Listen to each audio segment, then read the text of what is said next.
जय श्री कृष्णा। राधे राधे सभी भक्तों को। तो आज सुनते हैं श्रीमद् भगवत कथा की ध्रुव की कथा। तो क्या है ध्रुव की कथा, तो आइए सुनते हैं। सुखदेव जी कहने लगे, स्वयंभू मनु के पुत्र उत्तानपाद की दो रानियां थीं, सुरुचि और सुनीति। सुरुचि राजा को अधिक प्रिय थी। सुरुचि के पुत्र का नाम उत्तम और सुनीति के पुत्र का नाम ध्रुव था। एक दिन राजा उत्तानपाद उत्तम को गोद में बैठाकर प्यार कर रहे थे, तो ध्रुव ने भी उनकी गोद में बैठना चाहा, पर राजा ने उसे गोद में नहीं बिठाया। इससे वह बहुत दुखी हुआ और अपनी माँ के पास जाकर बहुत रोया। तब विमाता सुरुचि ने कहा कि अगर तू मेरी कोख से पैदा होता तो राज्य का अधिकारी होता। अगर तुझे राज्य का अधिकारी बनना है तो तू भगवान का भजन कर, जिससे अगले जन्म में तू मेरी कोख से जन्म ले सके और राज्य का अधिकारी बन सके। तब ध्रुव की माता ने कहा कि तेरी विमाता ठीक कह रही है, तू उनकी बात मानकर भगवान की आराधना में लग जा। श्री हरि जी की आराधना करने से ही तेरे दादा को सर्वश्रेष्ठ पद प्राप्त हुआ है, जो कि सब मुनियों के लिए भी वंदनीय है। अब श्री हरि के अलावा तेरा दुख दूर करने वाला कोई नहीं है।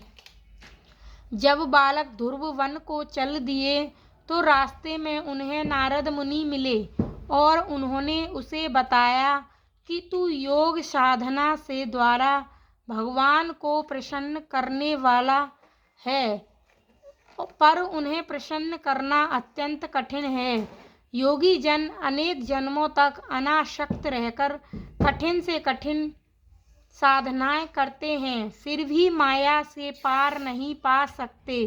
ध्रुव ने कहा कि मैं उस पद को प्राप्त करना चाहता हूँ जो त्रिलोक में सर्वश्रेष्ठ है। नारद जी ने कहा, मनुष्य को चाहिए कि उसे अपने से ज़्यादा गुण वाला मिले तो प्रसन्न होना चाहिए और उसका आदर करना चाहिए। कम गुणवान मिले तो उस पर दया भाव रखना चाहिए और समगुण वाला मिले तो उससे मित्रता का भाव रखना चाहिए।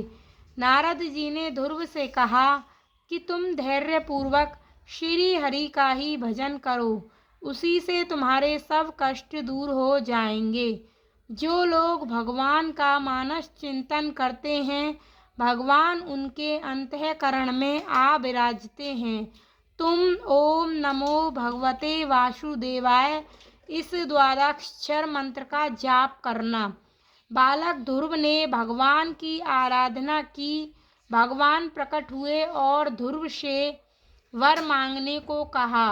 ध्रुव बोले, आपके चरण कमलों की प्राप्ति हो मेरी आराधना का सच्चा फल है। आपको मेरा बारंबार नमस्कार है। तब भगवान ने बालक ध्रुव से कहा, उत्तम व्रत का पालन करने वाले राजकुमार, तुम्हारे मन की बात मैं जानता हूँ। इसीलिए जिस अविनाशी लोक को किसी ने भी प्राप्त नहीं किया है, समस्त लोकों के नष्ट हो जाने पर भी जो स्थिर रहता है और सप्त ऋषि जिसकी परिक्रमा करते हैं, वह ध्रुवलोक मैं तुम्हें देता हूँ। जब तुम्हारे पिता राज्य सिंहासन छोड़कर वन को चले जाएंगे तो तुम प्रेम पूर्वक राज्य का पालन करना। तुम मेरा भजन करना। निरंतर मेरा स्मरण करने से तुम परम धाम की प्राप्ति होगी। जब राजा उत्तानपाद को मालूम हुआ कि ध्रुव तपस्या करके लौट रहे हैं, तो वे पुत्र से मिलने के लिए अधीर हो उठे और नगर के बाहर आए। उसको देखकर फौरन रथ से उतर पड़े और उसे गले से लगाया। ध्रुव ने पिता के चरणों में प्रणाम किया, फिर उत्तम को गले से लगाया। माता सुनीति पुत्र को गले से लगाकर पिछला सारा दुख भूल गई। देव ऋषि नारद जी ने उत्तानपाद को उनके पुत्र ध्रुव के प्रभाव के बारे में पहले ही बता दिया, और जब प्रत्यक्ष उन्होंने ध्रुव का प्रभाव देखा तो उनका राज्य अभिषेक कर वन को चले गए।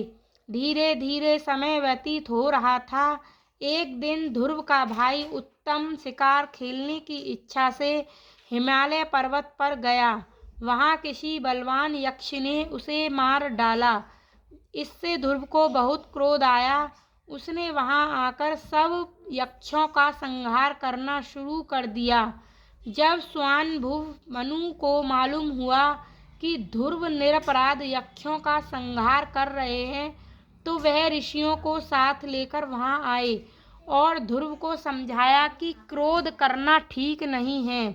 क्रोध के कारण आप जो संहार कर रहे हो वह आपके कुल के योग्य कार्य नहीं है। साधु पुरुष उसकी बहुत निंदा करते हैं।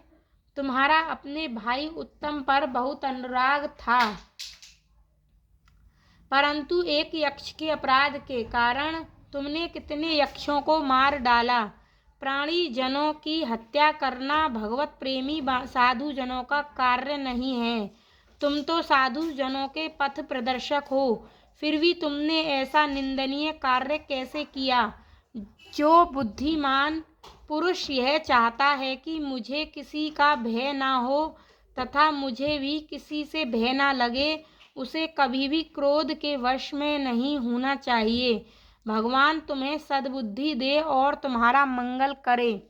इस प्रकार कहकर स्वांभुव मनु ने उन्हें उपदेश दिया। ध्रुव ने उनके चरण छुए और क्षमा मांगी। ध्रुव के क्रोध को शांत हुआ जानकर कुबेर वहां आए और हाथ जोड़कर कहा, आपने अपने दादा के कहने से वैर भाव का त्याग किया है। समस्त लोकों की उत्पत्ति और विनाश का कारण तो एक काल ही है। तुम संसार चक्र से मुक्त होने के लिए सब जीवों में समदृष्टि रखकर श्री हरि का भजन करो। कुबेर ने इनसे वर मांगने को कहा तो ध्रुव ने कहा कि मुझे श्री हरि की अखंड स्मृति बनी रहे, जिसमें मनुष्य दुष्कर संसार सागर को पार कर जाता है। कुबेर के चले जाने पर ध्रुव अपनी राजधानी लौट आए। ध्रुव बड़े शीलवान, दीनवत्सल और मर्यादा के रक्षक थे। प्रजा उन्हें पिता के समान मानती थी। यह समझकर कि पुत्र, सेना, धन, स्त्री और घर सब नाशवान हैं, वह पुत्र उत्कल को राज सिंहासन पर बैठाकर बद्रिकाश्रम चले गए। वहीं भजन करते करते समाधि में लीन हो गए और ध्रुव लोक को चले गए। सूर्य, चंद्रमा, ग्रह भी संत शिरोमणि ध्रुव की प्रदक्षिणा किया करते हैं। जय श्री कृष्णा। तो यह थी ध्रुव की कथा। राधे राधे।